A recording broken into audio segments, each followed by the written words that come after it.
चतुर्थ अध्याय भक्ति अधिकार विवेक। कर्म ज्ञान वैरागादि चेष्टाम हित्वा समन्तता श्रद्धावान भजते यम श्री चैतन्यमहं भजे।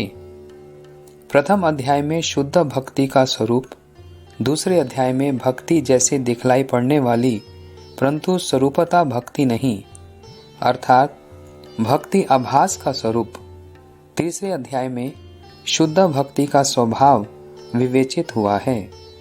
अब इस अध्याय में शुद्ध भक्ति के अधिकार पर विचार किया जा रहा है। अधिकार के बिना किसी को कुछ भी नहीं मिलता है। अधिकार या योग्यता ही सफलता की आधारशिला है।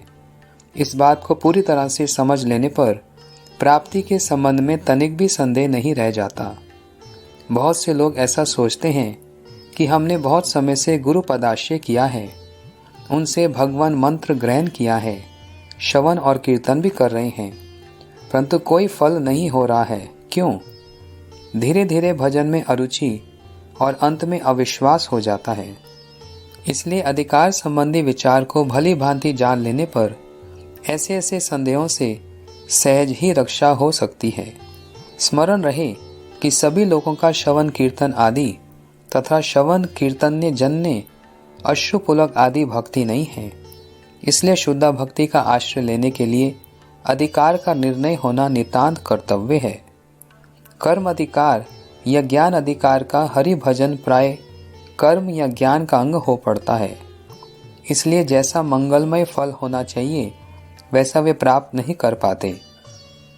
शुद्ध भक्ति में अधिकार प्राप्त करने पर ही हरि भजन शुद्ध होता है और शीघ्र ही शुद्ध भक्ति होकर भाव रूपी फल को उदय कराता है। इसलिए अधिकार निर्णय में प्रवृत्त हुआ हूँ।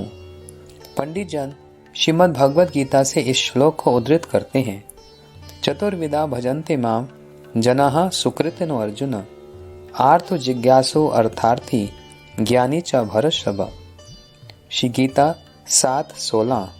हे अर्जुन, जन्म जन्मांतर की पुण्य राशि के प्रभाव से आर्त, जिज्ञासु, अर्थार्थी और ज्ञानी ये 4 श्रेणी के जीव मेरा भजन करते हैं। ये 4 प्रकार के सुकृतिशाली पुरुष ही मेरे भजन के अधिकारी हैं। अपने दुख को दूर करने के लिए जिनकी व्याकुलता भरी इच्छा होती है वे आर्त हैं। जिनके हृदय में तत्व को जानने के लिए जिज्ञासा उत्पन्न होती है वे जिज्ञासु हैं। सुख पाने की इच्छा रखने वाले लोग अर्थार्थी कहलाते हैं। जो निर्बाध गति से तत्व का दर्शन करते हैं वे ज्ञानी कहलाते हैं। आर्त हो, जिज्ञासु हो, अर्थार्थी हो या ज्ञानी हो, सुकृति नहीं रहने पर इनकी भजन में प्रवृत्ति नहीं होती। श्री जीव गोस्वामी ने सुकृति शब्द का अर्थ भक्ति वासना हेतु महत संग से युक्त कार्य बतलाया है। इनमें से आर्त, जिज्ञासु और अर्थार्थी इन 3 प्रकार के लोगों में सुकृति के रहने या ना रहने के संबंध में संशय हो सकता है, परंतु ज्ञानी के संबंध में यह संशय नहीं रहता। ज्ञानी निसंदेह सुकृति संपन्न होकर ही भजन में प्रवृत्त होता है। श्री रूप गोस्वामी कहते हैं, तत्र गीतादि शुक्तानाम चतुर्नाम अधिकारिणाम मध्ये यस्मिन् भगवतः कृपा स्यात्तत् प्रियसवा सा क्षीणत्तता भाव स्याच्छु शुद्ध भक्तय अधिकारवान यथेबः शौनकादिश च ध्रुवः सा च चतुसनः। भक्ति रसामृत सिंधु 1, 2, 20 एवं 21। गीता आदि शास्त्र में जिन 4 प्रकार के भक्ति के अधिकारियों का निर्देश है उन लोगों के ऊपर भगवान की या भगवत भक्तों की कृपा होने पर उनकी आरती, जिज्ञासा, अर्थ की वासना तथा उनका ज्ञान भाव क्रमशः दूर होने पर शुद्ध भक्ति में अधिकार प्राप्त होता है। गजराज, शौनक आदि ऋषि, ध्रुव और सनक सनातन आदि 4 कुमार उदाहरण के रूप में लिए जा सकते हैं। जब गजराज ग्रह के द्वारा पकड़े गए और अनेक प्रयास करने पर भी अपनी रक्षा करने में समर्थ न हुए तब बड़े आतुर होकर उन्होंने भगवान को पुकारा। तीनों के एकमात्र बंधु भगवान प्रकट हुए और ग्रह को मारकर गजराज को उभारा। उस समय भगवान की कृपा से गजराज का आर्त भाव दूर होने पर वह शुद्ध भक्ति का अधिकारी हुआ।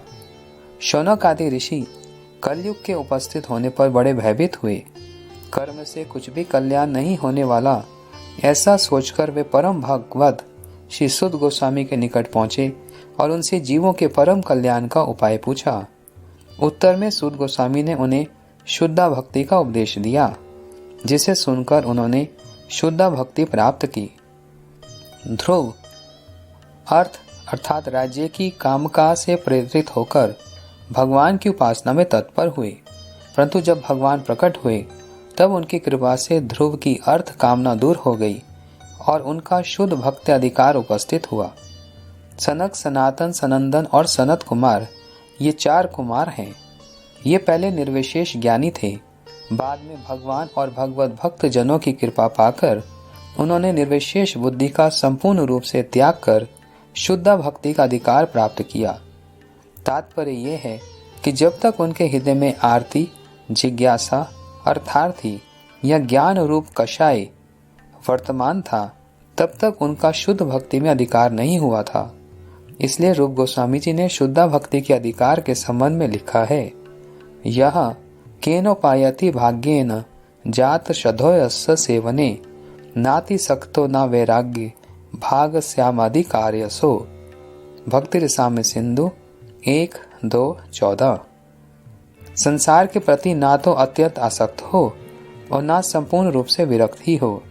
ऐसी अवस्था में जब अतिशय सौभाग्य से कृष्ण सेवा में मनुष्यों की श्रद्धा हो जाए, तब वह शुद्ध भक्ति का अधिकारी समझा जाता है। तात्पर्य यह है कि संसारी मनुष्य नाना प्रकार के दुखों से जर्जित तथा प्रयोजनीय वस्तुओं के अभाव से क्लिष्ट होने पर जब संसार की चरम गति का अनुभव करते हैं, तब वे संसार के प्रति अनासक्त होकर जीवन धारण करते हैं। सौभाग्यवश यदि उन्हें उस समय सत्संग मिल जाए तो वे सत्संग में जिज्ञासा द्वारा ये जाने जाते हैं कि भगवान के सिवाय जीव की कोई दूसरी गति नहीं है। धीरे धीरे उनका इस बात पर दृढ़ विश्वास हो जाता है और वे भगवान के भजन में लग जाते हैं। उस समय उनमें कृष्ण भक्ति के प्रति श्रद्धा पैदा होती है। यही श्रद्धा शुद्ध भक्ति के प्रति अधिकार का मूल हेतु है। जाद शधो मत कथासु निर्विन्न सर्व कर्मसु वे दुखात्मकान कामान परित्याग अपनीश्वरः ततो भजते माम प्रीति श्रद्धालु दृढ़ निश्चया जुष्मनश्च तन कामान दुखोर्दकाश्च गृहन्। भागवतम 11, 20, 27 एवं 28। उपयुक्त श्लोकों की व्याख्या करते हुए भक्ति संदर्भ में श्री जीव गोस्वामी ने लिखा है, तदेव मन्यम भक्ति अधिकारे हेतु श्रद्धा मात्र मुक्त्वा सा यथा भजते तथा शिक्षयति। अर्थात उक्त श्लोकों में एकमात्र श्रद्धा को ही अनन्य भक्ति के प्रति अधिकार का हेतु बतलाकर श्रद्धालु पुरुष किस प्रकार से भजन करते हैं कह रहे हैं। मेरी लीला कथा के प्रति श्रद्धालु पुरुष समस्त कर्मों से विरक्त होकर अपात सुख कर विषय भोग को परिणाम में दुखदायी जानकर भी जीवन निर्वाह के लिए तथा पूर्ण वासना रूप अनर्थ के द्वारा कुछ अंश में अधीन होकर उस कर्म जाल और कर्म फल से छुटकारा पाने के लिए सच्चे हृदय से उन्हें दुखजनक मजान कर मन ही मन उन कर्मों की निंदा करते हुए उनको भोग करते रहते हैं और साथ ही श्रद्धा पूर्वक दृढ़ निश्चय के साथ मेरा भजन भी करते रहते हैं। श्री जीव गोस्वामी पुनः लिखते हैं, श्रद्धा ही शास्त्रार्थ विश्वासः शास्त्रंच तद शरणस्य भयम तच शरणासया भयम वदति अतो जाताया श्रद्धया सत्तता शरणापत्तिरेव लिंगमिति। अर्थात शास्त्रों के अर्थ में विश्वास का नाम श्रद्धा है। शास्त्र ये कहते हैं कि जिन्होंने भगवान के श्री चरण में शरण ली है उन्हें कोई भय नहीं है, परंतु जिन्होंने भगवान के चरण में शरण नहीं ली है उन्हें भय है। अतएव शरणापति लक्षण देखने से ही ऐसा समझना होगा कि श्रद्धा उत्पन्न हुई है। शरणापति किसे कहते हैं? श्री जीव गोस्वामी जी लिखते हैं, जातायाम श्रद्धायाम सदा तदनुवृत्ति चेष्टेव स्यात् कर्म परित्यज्यो विधीयते। अर्थात श्रद्धा के उत्पन्न होने पर कृष्णानुवृष्टि चेष्टा कृष्ण सेवा में निरंतर प्रयत्न सर्वदा लक्षित होती है और कर्म स्वरूपता छूट जाता है। इसी को शरणापत्ति कहते हैं। श्रीमद् भगवद गीता में कर्म, ज्ञान और भक्ति का अलग अलग विवेचन करने के पश्चात अतिशय गुह्यतम उपदेश द्वारा भगवान ने शरणापत्ति की शिक्षा दी है। सर्वधर्मान् परित्यज्य माम एकम शरणं व्रज, अहम त्वं सर्वपापेभ्यो मोक्षयिष्यामि मा शुचा। श्री गीता 18:66। सर्वधर्म शब्द से वर्णाश्रम धर्म रूप कर्म निष्ठा और कृष्ण के अतिरिक्त दूसरे देवताओं की पूजा इत्यादि शरणापत्ति बाधक धर्मों को समझना चाहिए। उन सबका परित्याग कर तुम मेरी शरणापत्ति अर्थात मेरे भजन के प्रति श्रद्धा स्वीकार करो। ऐसी दशा में यदि कर्मों के स्वरूपतः त्याग जन्य पाप उपस्थित भी हों तो कोई भय नहीं, मैं उन पापों से तुझे अवश्य ही मुक्त कर दूंगा। यहाँ शंका हो सकती है कि श्रद्धा शब्द से आदर का बोध होता है। कर्म और ज्ञान आदि अनुष्ठानों में भी श्रद्धा की आवश्यकता है। अतएव श्रद्धा केवल भक्ति का ही हेतु नहीं, कर्म और ज्ञान का भी हेतु है। सिद्धांत यही है कि श्रद्धा शब्द से शास्त्र अर्थ में विश्वास रूप भाव का बोध होता है और इस भाव के अंतर्गत एक और भी भाव निश्चित रूप में वर्तमान रहता है जिसका नाम रुचि है। विश्वास रहने पर भी किसी कार्य में प्रवृत्ति नहीं होती, बल्कि उसके लिए रुचि की भी आवश्यकता होती है। कर्म और ज्ञान में जो श्रद्धा होती है उसमें रुचि रूपा भक्ति परमाणु होता है।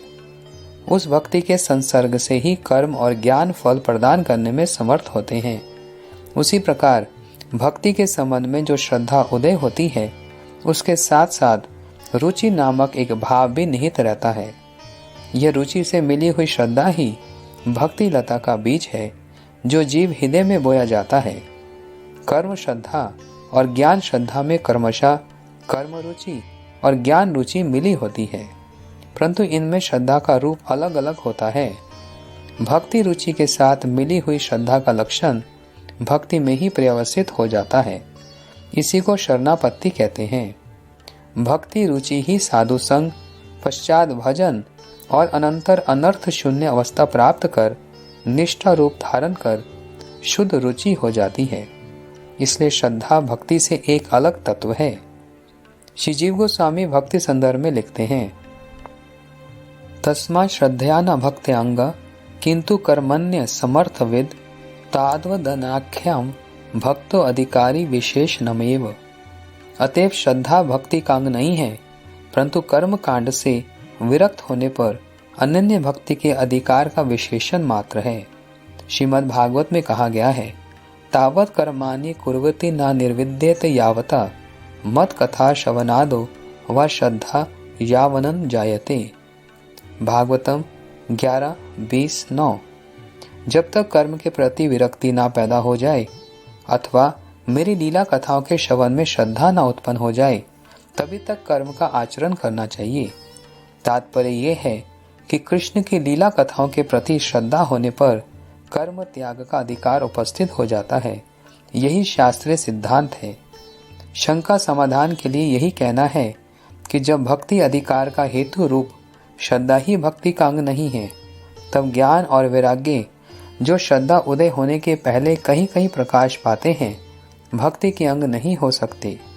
श्री रूप गोस्वामी कहते हैं, ज्ञान वैराग्यो भक्ति प्रवेश्यो योपयोगिता ईशतः प्रथम एवेति न अंग त्वम उचितम तयो।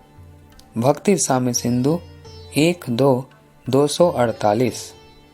किसी विशेष स्थल पर ज्ञान और वैराग्य भक्ति तत्व में प्रवेश करते समय प्रारंभ में कुछ कुछ उपयोगी होते हैं, उन्हें कदापि भक्ति का अंग नहीं कहा जा सकता। अतः शरणापति लक्षण से युक्त एकमात्र श्रद्धा ही शुद्ध भक्ति के अधिकार का हेतु है। यही सिद्धांत स्थिर हुआ। कुछ लोग यह भी कहते सुने जाते हैं कि किसी किसी को सुष्ठु रूप से कर्म का आचरण करने पर, किसी किसी को ज्ञान के अनुशीलन से और किसी किसी को विषय भोगों के प्रति वैराग्य से कृष्ण की लीला कथाओं के श्रवण में श्रद्धा उत्पन्न होती है, परंतु उनका यह कथन भ्रम मात्र है। ऐसा हो सकता है कि श्रद्धा उत्पन्न होने के ठीक कुछ ही पूर्व उपयुक्त विषयों का अनुशीलन हो गया हो, परंतु सूक्ष्म विचार करने पर यह पता चल जाएगा कि कि उन विषयों के अनुशीलन और श्रद्धा का उदय, इन दोनों घटनाओं के बीच किसी न किसी रूप में सत्संग अवश्य ही हुआ होगा। इस विषय में श्रीमद् भागवत का यह श्लोक अनुशीलनीय है। भवापवर्गो भ्रमतो यदा भव्य जनस्य तदच्युत सत्समागमा सत्संगमो यही तदेव सद्गतो परावेशे त्वयि जायते रति। भागवतम 10:51-53। हे अच्युत, तुमसे विमुख होकर जीव कभी कर्म मार्ग के प्रति आसक्त होकर संसार विषय सुख प्राप्त करता है और कभी ज्ञान मार्ग के प्रति अनुक्त होकर अपवर्ग मोक्ष पा रहा है। इस प्रकार बार बार जन्म मरण रूप संसार का चक्कर उसके लिए अनिवार्य है। इस प्रकार भ्रमण करते करते यदि सौभाग्य से कभी सत्संग मिल जाए, तभी संतों के आश्रय, जड़ चेतन, संपूर्ण सृष्टि के ईश्वर और सद्गति स्वरूप तुम्हारे चरण कमलों में जीव की बुद्धि दृढ़ता से लग जाती है। अतएव कर्म, ज्ञान और वैराग्य आदि श्रद्धा को उत्पन्न करने में कदापि समर्थ नहीं है। उसे तो एक सत्संग ही उत्पन्न करने में समर्थ है। इसलिए श्री रूप गोस्वामी ने कहा है, यह केनापि अति भाग्येन जात शदो अस्य सेवने इत्यादि। इस प्रकार श्रद्धा से युक्त व्यक्ति ही शुद्ध भक्ति के एकमात्र अधिकारी हैं। यहाँ पर एक विचार और है। साधन भक्ति दो प्रकार की होती है, अर्थात वैध साधन भक्ति और रागनुगा साधन भक्ति। वैदी रागनुगा चेती सा द्विधा साधना विदा। भक्ति रसामृत सिंधु 1-2-5। वैदी साधन भक्ति और रागनुगा साधन भक्ति में क्या अंतर है, इसे समझना आवश्यक है, क्योंकि इनके भेद को नहीं समझने से नाना प्रकार के संशय बने रहेंगे जो भक्ति के लिए विशेष हानिकारक हैं। वैदी भक्ति के संबंध में श्री रूप गोस्वामी ने लिखा है, यत्र राग अवताप्तवात् प्रवृत्ति उपजायते शासनेव शास्त्रस्य स वैदी भक्तिरुच्यते। भक्ति रसामृत सिंधु 1-2-6। भक्ति जीव की स्वाभाविक वृत्ति है। यह उनके चित्त स्वरूप का अभिन्न धर्म है। जीव बद्ध होने पर भगवत विमुख होकर माया प्रसूत सांसारिक विषयों के प्रति अनुरक्त हो पड़ता है। विषय सुख में आसक्त होते ही उसकी कृष्ण सेवा प्रवृत्ति अर्थात स्वाभाविक वृत्ति भक्ति लुप्त प्राय हो पड़ती है। चाहे जैसे भी हो, सौभाग्यवश जीव का चित्त स्वरूपगत राग अर्थात कृष्ण के प्रति अनुरक्ति उदित होने पर ही जीव कृतार्थ होता है। प्रेमोदय के साथ साथ स्वभावतः ही रागोदय भी हो जाता है, परंतु विषयों में आसक्त जीव का जो जड़ विषय में राग दिख पड़ता है वह विकृत राग है, शुद्ध राग नहीं। उस समय जीव का स्वाभाविक राग सुप्त प्राय या आच्छादित रहता है। इस सुप्त या आच्छादित स्वाभाविक राग को जागृत करने के लिए सत उपदेशों की बड़ी आवश्यकता होती है। वेद अंग ऐसे उपदेशों के भंडार हैं। इन शास्त्रों के शासन में रहकर उनके उपदेशों का आचरण करने से जिस भक्ति प्रवृत्ति का उदय होता है उसे वैदी भक्ति कहते हैं। अब रागनुगा भक्ति का नीचे संक्षेप में विवेचन किया जा रहा है। श्री जीव गोस्वामी भक्ति संदर्भ में लिखते हैं, तत्र विषयिनी स्वाभाविकी ही विषय संसर्ग गच्छाति क्षयमया प्रेम रागः यथा चक्षुरादिना सौंदर्य आदो तादृश एवात्र भक्तस्य श्री भगवत्वयि राग इत्युच्यते। विषय पुरुषों को स्वाभाविक विषय संसर्ग से विषयों के प्रति प्रेम के रूप में जो अत्यधिक प्रीति होती है उसे राग कहते हैं। सौंदर्य देखकर जिस प्रकार आंखें अधीर हो उठती हैं, उसी प्रकार श्री कृष्ण के प्रति भक्ति की जो प्रवृत्ति होती है उसे राग कहते हैं। ऐसे राग के प्रति स्वाभाविक रुचि संपन्न व्यक्ति के अनुगत होने पर जो रुचि पैदा होती है उसे रागनुगा भक्ति कहते हैं। रागनुगा भक्ति के अधिकार के विषय में रूप गोस्वामी जी कहते हैं, रगात्मिका एवं निष्ठा ये ब्रजवासी जनादया तेषां भवाप्तय लुब्धो भवेत्र अधिकारवान तत्त भावादि माधुर्ये श्रुते धीर्ये तपेक्षते नात्र शास्त्रम न युक्तिश्च तल्लोभ उत्पत्ति लक्षणम। भक्ति रसामृत सिंधु 1-2 291 एवं 292। ब्रजवासियों का कृष्ण के प्रति भाव ही रागात्मिका भक्ति का सर्वश्रेष्ठ और एकमात्र उदाहरण है। ये भाव ब्रज के अतिरिक्त और कहीं भी नहीं दिखलाई पड़ता। अब श्री कृष्ण के प्रति ब्रजवासियों के भाव को लक्ष्य कर वैसा ही भाव प्राप्त करने के लिए जिससे सौभाग्यशाली जीव को लोभ होता है, वह व्यक्ति रागनुगा भक्ति का अधिकारी है। उन मधुर भावों के संबंध में श्रवण करने पर भी जब तक लोभ ना हो तब तक उसमें प्रवेश नहीं हो सकता। रागनुगा भक्ति के साधन में लोभ ही एकमात्र अधिकार का हेतु है, शास्त्र और युक्ति नहीं। इस प्रकार हम देखते हैं कि जिस प्रकार वैदिक भक्ति के अधिकारी का हेतु एकमात्र श्रद्धा है, उसी प्रकार रागनुगा भक्ति के अधिकार का एकमात्र हेतु है लोभ। यहाँ शंका हो सकती है कि पहले जिस श्रद्धा को शुद्ध भक्ति के अधिकार का हेतु बतलाया गया है, वह श्रद्धा क्या असंपूर्ण है? यदि वह श्रद्धा किसी एक प्रकार की भक्ति अधिकारी का ही हेतु है, तब उसे समस्त प्रकार के भक्ति अधिकारियों का हेतु क्यों बतलाया गया था? इस शंका का समाधान ये है कि केवल श्रद्धा ही शुद्ध भक्ति अधिकार का हेतु है। श्रद्धा के अभाव में किसी प्रकार भी शुद्ध भक्ति का उदय नहीं होता। सिद्धांत यह है कि वैदिक भक्ति में शास्त्र विश्वास में श्रद्धा ही एकमात्र हेतु है और रागनुगा भक्ति में भाव माधुर्य लोभ में श्रद्धा ही एकमात्र हेतु है। एकमात्र श्रद्धा ही, चाहे वह विश्वासमय हो अथवा लोभमय हो, दोनों प्रकार की शुद्ध भक्ति के अधिकार का हेतु है। वैदिक भक्ति के अधिकारी 3 प्रकार के होते हैं, उत्तम, मध्यम और कनिष्ठ। श्री रूप गोस्वामी कहते हैं, उत्तमो मध्यम च स्यात् कनिष्ठ चेति सा त्रिधा। भक्ति रसामृत सिंधु 1-2-16। उत्तम अधिकारी का लक्षण, शास्त्रे युक्तो च निपुणः सर्वथा दृढ़ निश्चया प्रौढ़ श्रद्धाधिकारीय सा भक्ता उत्तमे मतः। भक्ति रसामृत सिंधु 1-2-17। अर्थात जो शास्त्र और युक्ति में निपुण और सब प्रकार से दृढ़ निश्चय होते हैं, वे उत्तम और प्रौढ़ श्रद्धायुक्त अधिकारी हैं। मध्यम वैदिक भक्त के अधिकार का लक्षण, यह शास्त्र आदि स्वनुपुनः श्रद्धावान साधु मध्यम। भक्ति रसामृत सिंधु 1-2-18। शास्त्र आदि में निपुण प्राय और श्रद्धालु व्यक्ति ही मध्यम हैं, अर्थात कठिन तर्क आदि उपस्थित होने पर उसका उत्तर देने में तो समर्थ नहीं होते, परंतु मन ही मन अपने सिद्धांत पर दृढ़ता के साथ श्रद्धावान होते हैं। कनिष्ठ का लक्षण, यो भवेत कोमल श्रद्धा स कनिष्ठो निगद्यते। भक्ति रसामृत सिंधु 1-2-19। कनिष्ठ भक्त शास्त्र आदि में कुछ कुछ निपुण होते हैं और इनकी श्रद्धा कोमल अर्थात कच्ची होती है। युक्ति और तर्क आदि से उनकी श्रद्धा को बदला जा सकता है। यहाँ ध्यान देने योग्य बात यह है कि 3 प्रकार के श्रद्धालु व्यक्तियों में ही शास्त्र विश्वास और शास्त्रों के अधीन युक्ति मिश्र श्रद्धा देखी जाती है। रागनुगा भक्ति के अधिकारियों के लोभ के तारतम्य अनुसार उन्हें भी उत्तम, मध्यम और कनिष्ठ इन 3 श्रेणियों में विभक्त किया जा सकता है। उपसंहार में वक्तव्य यह है कि मानव मात्र का भक्ति में अधिकार है।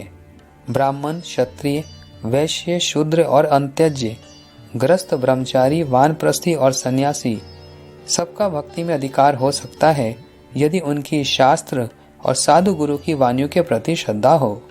पढ़ लिखकर शास्त्र अध्ययन द्वारा हो अथवा अनपढ़ होने पर सत्संग में शास्त्र के सिद्धांत के श्रवण द्वारा ही हो। शास्त्र निर्णीत भक्ति की सर्वोत्तमता बोध होते ही ऐसा कहा जा सकता है कि उस व्यक्ति को श्रद्धा हो गई है। अथवा भगवान की लीला कथाओं का श्रवण करते करते रागात्मिका भक्त ब्रजवासियों की अनुगत होने की इच्छा से जब लोभ में श्रद्धा उत्पन्न हो, तब भी ऐसा कहा जा सकता है कि उसका शुद्ध भक्ति में अधिकार हो गया है।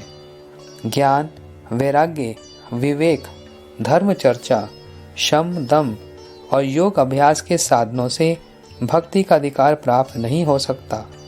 सांप्रदायिक दीक्षा प्राप्त करने पर भी जब तक उत्तम अधिकारी नहीं बन जाए, तब तक उक्त उत्तमा भक्ति में प्रवेश नहीं होता।